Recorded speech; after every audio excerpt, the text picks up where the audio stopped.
Hello, Responsible Entrepreneurs team. My name is Ndwaga Clovis, and I'll be presenting to you my 12-year sustainable living stock and food system plan that will enrich the Borana pastoral community. So over the 7 minutes given to me, I will not be able to explore all the slides given below. I'll try to go into a small overview. First, let's get a quick definition of what the Borana people and what are the common characteristics. Borana people are Africa's pastoral parts living with mainly cattle holding people with over 3 million cattle and 600,000 people covering a 65,000 kilometers squared land from south of Ethiopia to the north of Kenya. Over any other community in Africa will be the fact that they have already a Uganda government where a community of more than 600,000 people are governed by an 8-year cycle and leadership based on a certain land area, whereas they make the decision and the plan onto their financial growth through the cattle holding and milk exchange. The recent years, due to the climate change, intensifying droughts come on to put them in a situation where as their growth was being restrained, where that cattle is their main source of income. With intensifying drought, we're talking about arid lands, less than 600 millimeter per year of rain, which causes a real worry within the people, a high migration of the young ones, creating a real need of change. So here's why we came up with these 6 forces that will try to define the key understanding of what would change people's life in the Boronas community. First is environmental. As I said, the drought frequency is rising and the rangeland is degrading. This is the common factor causing the major migration of youth and the major lack of economical sustainability in their own community. Secondly, as I'm saying, economics. The economic of such society is really specific as they are mainly cattle caring, but a society with so much organization, the economy is something that is mainly based on livestock trade and pastoral exclusion and growth. So pastorality excluded, we're talking about livestock trading, we're talking about milk, we're talking about meat and all them resources which are globally needed in Africa and elsewhere in the world.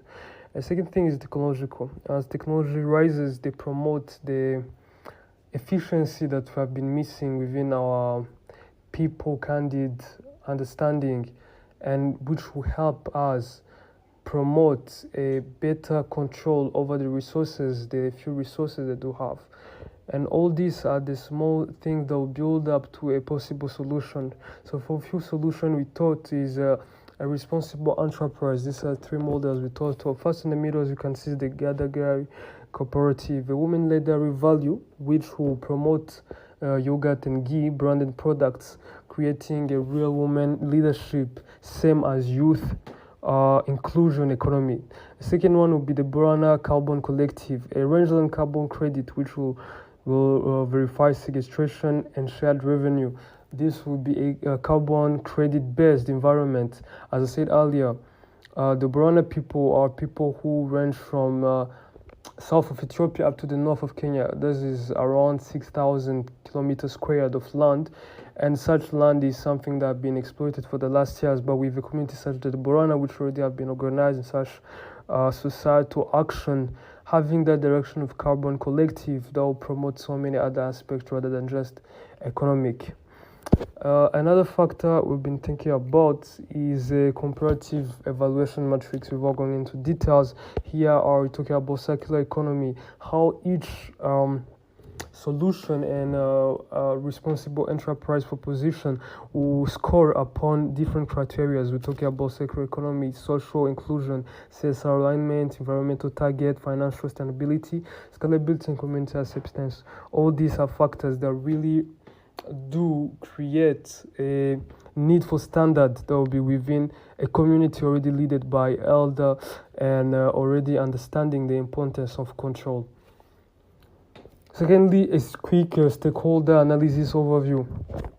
Here, as we study, we're going to talk about high interest, low influence, high interest, high influence, or high interest, low interest.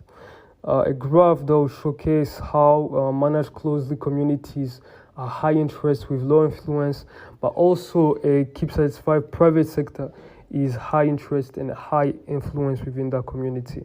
All these showcases the need of aligning all stakeholders together, keeping informed NGOs and monitoring veterinary service within the society. On to the conclusion. So the problem statement again is climate-driven pastoral collapse in the Borana zone threatens 600,000 people, 3 million cattle and centuries-old livelihoods. All these are through the base of which we create solution of expected transformation of around 8.8 annual revenue through all the responsible enterprises aligned, more than 2,500 new jobs, and more than 150,000 hectares restored rangeland. All this will create a 3.2 ROI over the next 12 years. So this is a targeted solution, whereas we do not expect majority of NGOs to help or really just government helping them. No, we're creating enterprises that already thrive upon already existing systems that have been there for centuries, hundreds of centuries. All this really does promote responsible enterprise idea, which is to transform a livelihood of people with the adequate work ethic. And some of the references here, you'll take time to read through all the references that have been used for this work. So thank you very much. I'm pretty sure I exceeded a bit the time, but on view of how many slides and the content of it that was needed to be presented, I hope I can be excused. Thank you very much for your time. My name was Ndoage Clovis and hope to see you next time.